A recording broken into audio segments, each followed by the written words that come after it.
Assalamualaikum warahmatullahi wabarakatuh. Kami dari kelompok 6 akan mempresentasikan makalah kami yang berjudul Bukti Audit dan Kertas Kerja.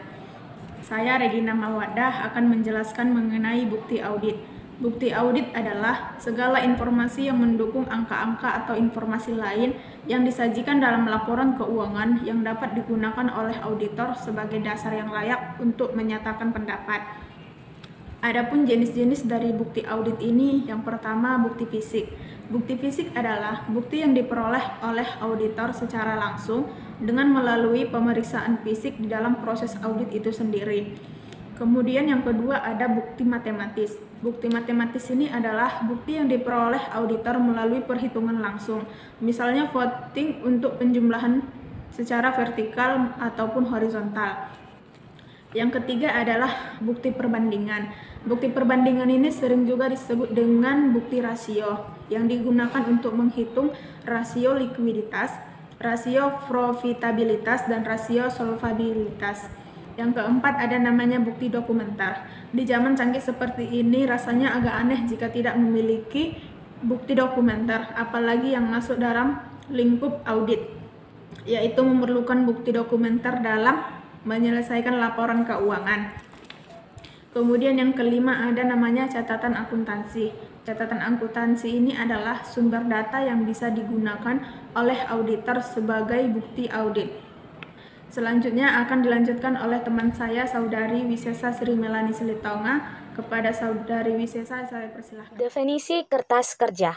Kertas kerja adalah alat bantu untuk mempermudah dalam penyusunan laporan keuangan perusahaan. Karena laporan keuangan sangat begitu penting, baik itu pihak intern maupun ekstern perusahaan, maka harus disusun dengan baik dan benar. Menyusun kertas kerja. 1. Menyiapkan kertas kerja dan mengisi kolom neraca sisa berdasarkan neraca sisa yang telah disiapkan atau berasal dari saldo yang ada di akun buku besar. 2. Mengisi kolom penyesuaian seakan-akan menjurnal data penyesuaian. 3. Mengisi kolom neraca sisa disesuaikan dengan jumlah-jumlah yang diperoleh dari penggabungan neraca sisa dengan jurnal penyesuaian untuk masing-masing akun. Terdapat 2 bagian, yaitu jika letak sama maka langsung dijumlahkan. Hasil dipindahkan ke kolom neraca sisa disesuaikan pada sisi yang sama. B. Jika letak berlawanan, maka diselisihkan. Hasil dipindahkan ke kolom neraca sisa disesuaikan sesuai dengan sisi lebih besar. 4. Memindahkan jumlah-jumlah pada neraca sisi disesuaikan ke kolom laba rugi atau neraca sisi yang sama dengan cara A.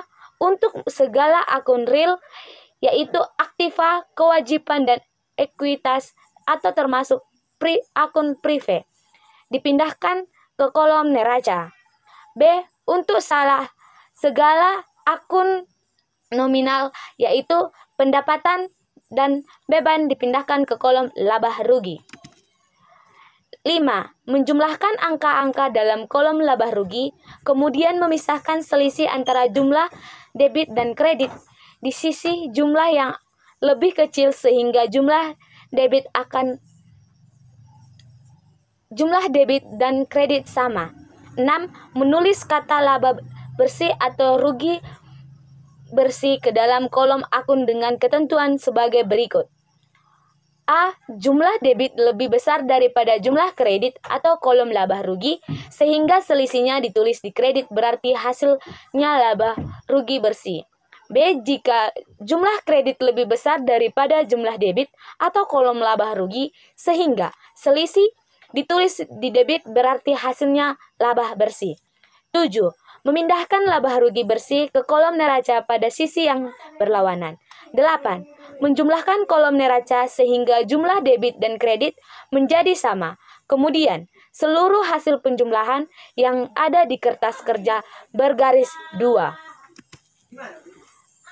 Pengarsipan kertas kerja. Pada umumnya, kertas kerja menurut 2 kategori, yaitu file permanen. Kedua, file tahun berjalan. File permanen memuat data yang dianggap tetap bermanfaat bagi auditor dalam banyak perikatan dengan klien di masa mendatang, atau akta pendirian, kontrak-kontrak, dan notulen rapat. Sedangkan file tahun berjalan yaitu memuat informasi penguat yang berkenan dengan pelaksana program audit tahun berjalan saja, atau neraca saldo, rincian piutang, dan rincian biaya. Sekian penjelasan dari kami. Jika ada kalimat atau tutur kata yang salah kami ucapkan, kami minta maaf. Terima kasih.